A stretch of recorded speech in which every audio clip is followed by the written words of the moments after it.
Chers Tonninquais, cette année encore, nous avons privilégié ce format pour vous présenter nos vœux et vous présenter l'ensemble des actions que nous avons sur notre ville.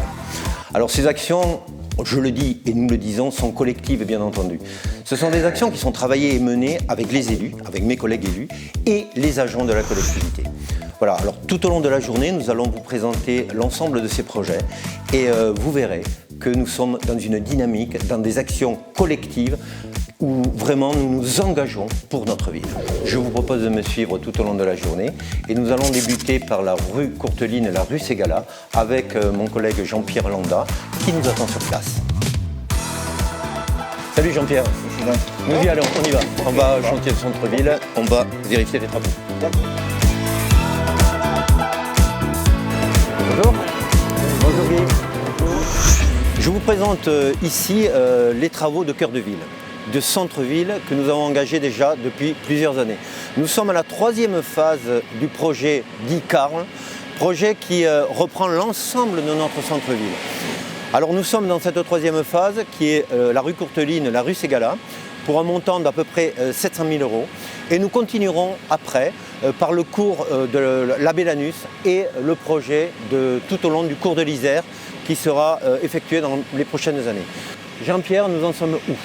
Bon, comme tu as assez bien dit, Dante, le début des travaux ont commencé hier matin pour la mise en place d'un réseau séparatif des eaux usées et des eaux pluviales et dans les rues adjacentes aussi, et le renouvellement de toute la conduite d'eau du cœur de ville de Thomès.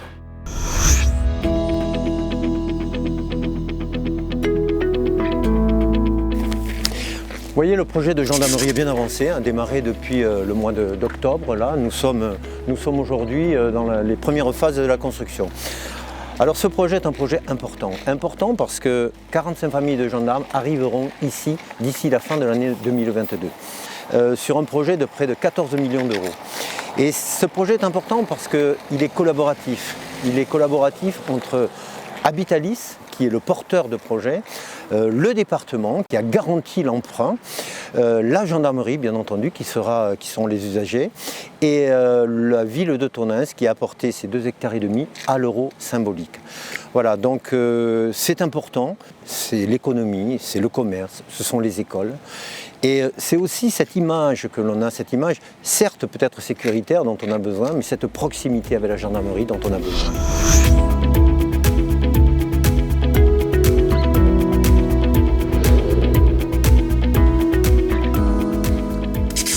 Monsieur Voisin, bonjour. Monsieur Vanda, bonjour. Daniel, bonjour. Bonjour. Je vous présente l'entrée des nouveaux locaux de la police municipale qui sont en travaux. Alors, la police municipale, aujourd'hui, est un service extrêmement important que l'on a voulu mettre à l'affiche, je dirais. Ce service qui est en lien avec la population. Alors un service aussi en lien avec la gendarmerie, puisqu'elle est complémentaire de cette gendarmerie, qui travaille sur de la prévention auprès des citoyens, auprès des commerçants, auprès des artisans, auprès de tous les gens qui en ont besoin.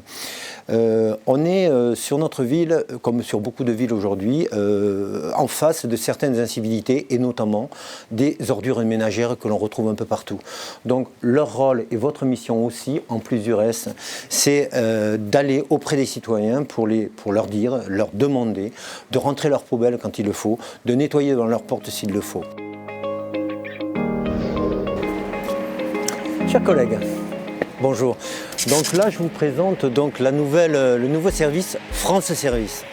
Alors depuis que l'État s'est engagé dans ce rapprochement, cette proximité qu'il faut aux habitants pour rendre les services de proximité que nous avions auparavant, cette maison France Service que nous travaillons d'ailleurs avec M. Brezolin, Mme Culton et la directrice générale des services déjà depuis 2 ans, eh bien nous avons préféré la collaboration avec la Poste.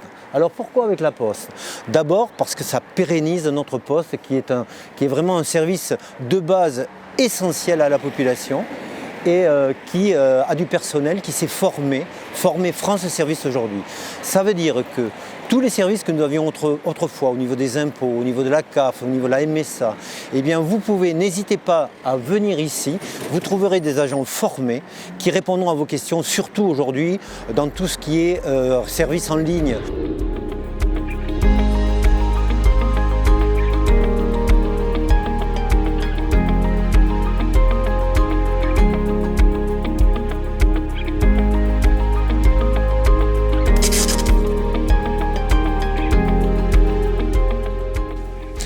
Bon, ce matin, nous avons vu dans des grands chantiers, nous avons vu les chantiers de cœur de ville où techniquement nous sommes engagés. Et ici, sur le centre socioculturel que nous appelons le Point commun, ce sont des actions sociales que nous amenons auprès de la population. Alors ce lieu, le Point commun, c'est un lieu d'action collective, ouvert à tous. C'est un lieu qui permet aux personnes isolées de se regrouper, de se retrouver, qui lutte contre l'isolement. Et c'est ce qui est important pour nous. Alors Céline Boussier, qui est ma collègue, donc élue, et qui dirige donc en tant qu'élue ce Point commun, Alice Kubrijanov, qui est la directrice du centre culturel et qui manage son équipe de 5 personnes, Daniel Guedella, qui agit plutôt, il travaille surtout sur le logement indigne, mais j'en parlerai après. Voilà, donc le Point commun aujourd'hui, et on le voit derrière, ce sont des personnes, je le disais, isolées, qui viennent. Elles se retrouvent à travers des cafés habitants par exemple. Elles se retrouvent quand elles ont besoin d'être accompagnées sur tout ce qui est numérique, tout ce qui est outils modernes aujourd'hui. Le Point commun aussi agit énormément sur les jeunes. À travers les chantiers d'été, la politique jeunesse, c'est remettre les jeunes, se retrouver eux aussi d'ailleurs, et les remettre dans un cadre d'emploi et de travail, et on les met sur du bien public, l'été, sur ces chantiers. Nous portons sur la ville de Tonneins un projet que nous appelons le projet Respect aujourd'hui. Se respecter à tous les étages de la vie publique, de la vie collective. Et à travers ce projet Respect, nous luttons aussi contre toutes les formes de violence, et notamment les formes de violence intrafamiliale, n'est-ce pas Céline, dont tu peux dire quelques mots si tu le veux. Oui, alors sous ton impulsion, dans la lutte contre les violences intrafamiliales, on a conventionné avec Habitalis un appartement qui s'appelle Rassure-toi, qui permet à une victime, qu'elle soit un homme ou une femme, d'être mis à l'abri en moins de 20 minutes. Et cet appartement, on le met à disposition quand nos partenaires nous appellent, notamment la gendarmerie, la cellule de lutte contre les violences intrafamiliales. Et ça, c'était important et on a été novateur en la matière puisque ça répondait à un besoin du territoire.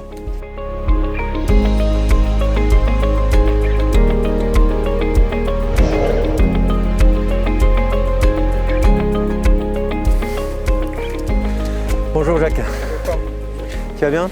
Bonjour.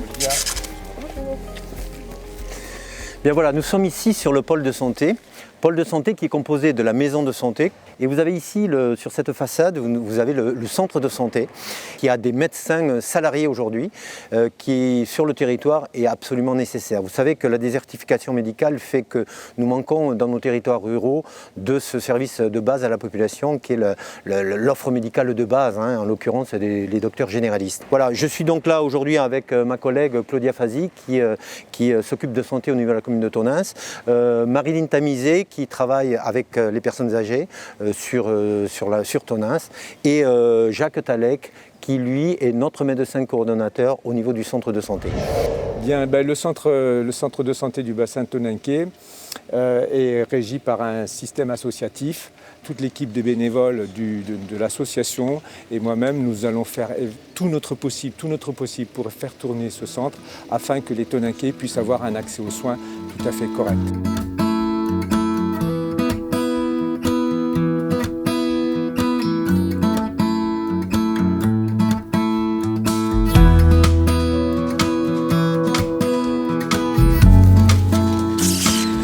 Nous sommes ici à l'école Jules Ferry, une de nos écoles, de nos 6 écoles. Alors sur la ville de Tonneins, on a relativement beaucoup de chance. Beaucoup de chance, pourquoi ? Parce qu'on a une communauté éducative aujourd'hui composée de directrices et directeurs extrêmement impliqués.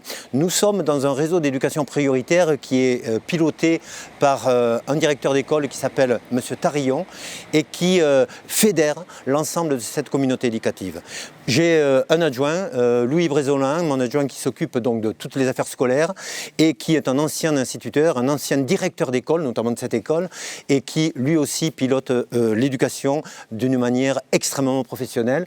Voilà, donc l'important aujourd'hui sur cette ville, c'est l'implication de tous, de toutes et de tous, et notamment de l'éducation nationale dans le cadre des dédoublements de classes, Louis en parlera, et dans le cadre d'un projet que nous avons, d'un label que nous avons déposé et nous espérons être retenus, que l'on appelle la cité éducative. Donc Louis, tu pourrais peut-être expliquer ce qu'est ce dédoublement, expliquer ce qu'est cette cité éducative et ce que ça nous apportera. Alors, la cité éducative, c'est le vœu le plus cher de ces prochains jours, puisqu'on attend la réponse du gouvernement pour attribuer ce label. Ça représente une récompense, je dirais même, de ce qu'est la politique éducative à Tonneins. Concernant les dédoublements, nous en sommes depuis ce mandat à une quinzaine de postes créés, c'est-à-dire que les CP de toutes les écoles élémentaires, les CE1 de toutes les écoles élémentaires, et à la rentrée prochaine, c'est un de nos vœux aussi chers, c'est que les grandes sections de maternelle seront dédoublées. Des classes de moins de 15, donc des apprentissages. Et la résultante de tout ça, c'est l'action commune pour une meilleure réussite des enfants.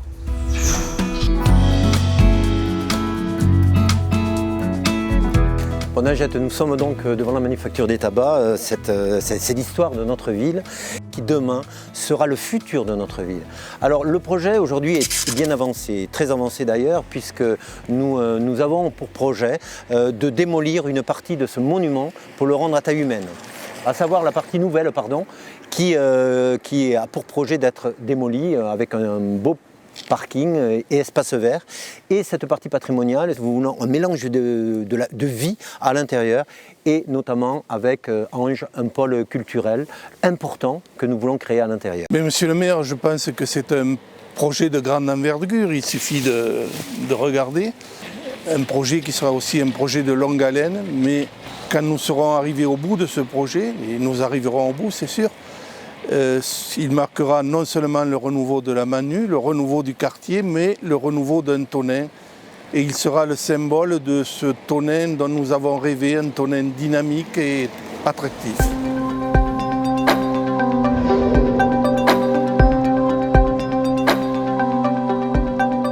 Voilà, nous sommes sur le site de la gare de Tonneins, sur la passerelle, un endroit lui aussi emblématique et très important, puisque c'est la porte d'entrée et de sortie de notre territoire du bassin tonninquais.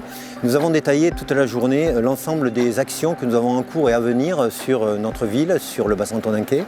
Et beaucoup de ces actions, de nombreuses actions, sont éminemment liées à l'agglomération, voire même de la compétence complète de l'agglomération. Président, quel est ton point de vue sur les actions passées, les actions en cours et les actions à venir de l'agglomération sur notre ville et sur notre territoire du bassin tonninquais? L'agglomération sur Tonneins, c'est d'abord des services. Tu l'as dit, c'est une crèche, c'est un centre loisir, c'est une maison de santé, c'est une piscine, c'est aussi des équipements. Puisqu'il y a la zone André Tevet, c'est la pépinière Eureka, c'est aussi l'office de tourisme. Et puis c'est aussi des projets. Les projets pour lesquels actuellement nous attachons, faire aboutir le pôle d'échange multimodal, nous y sommes sur la gare. C'est aussi, j'espère, prochainement la future déchetterie que nous devons remplacer sur Tonneins. Et puis, tu l'as dit, il y a la volonté de transformer ce produit identitaire à la manufacture et pour lequel nous travaillons aujourd'hui pour essayer de trouver une solution qui nous permette d'enclencher un vrai projet autour de ceci, projet qui sera certainement emblématique pour Tonneins.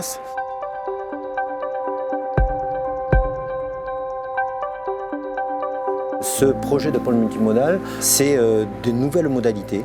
Béatrice, tu travailles donc sur ces modalités, tu travailles sur l'environnement. Quel est ton point de vue? Tonneins a une chance inouïe d'avoir une gare. Je pense que c'est un moyen incontournable pour travailler sur les mobilités douces. Aujourd'hui, il y a un travail énorme qui est fait avec l'agglomération en partenariat avec la commune sur les mobilités douces, notamment les schémas vélos. Il faut savoir qu'aujourd'hui, on a de nombreux, ce qu'on appelle des navetteurs, qui font le trajet travail-domicile et formation, notamment pour les jeunes étudiants, les jeunes lycéens. Et c'est vrai que c'est indispensable aujourd'hui de pouvoir relier le tramway, le train, les bus électriques, tous les moyens propres, notamment le vélo sur lequel nous travaillons énormément aujourd'hui, pour éviter toute cette pollution et pour que la planète un jour nous dise merci, et nos poumons et nos muscles aussi.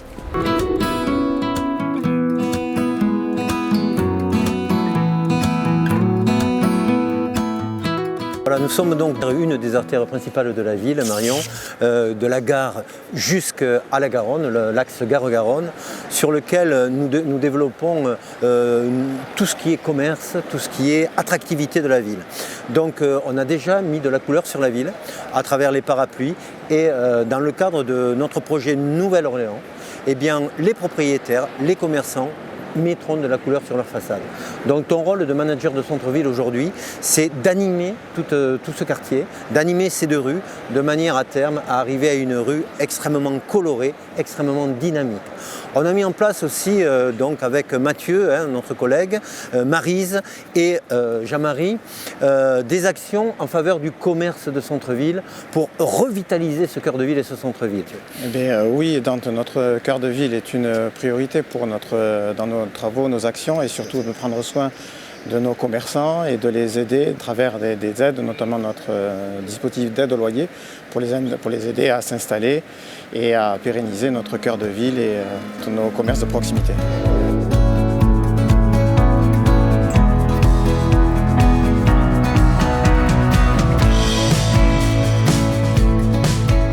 Chers Tonankaises, chers Tonankais, nous arrivons donc au terme de cette journée, et c'est le moment donc de vous présenter au nom de l'ensemble de l'équipe tonankaise, de l'équipe du conseil municipal, nos meilleurs vœux pour 2022. Nos meilleurs vœux de bonheur, nos meilleurs vœux de santé. Bonne et heureuse année à tous.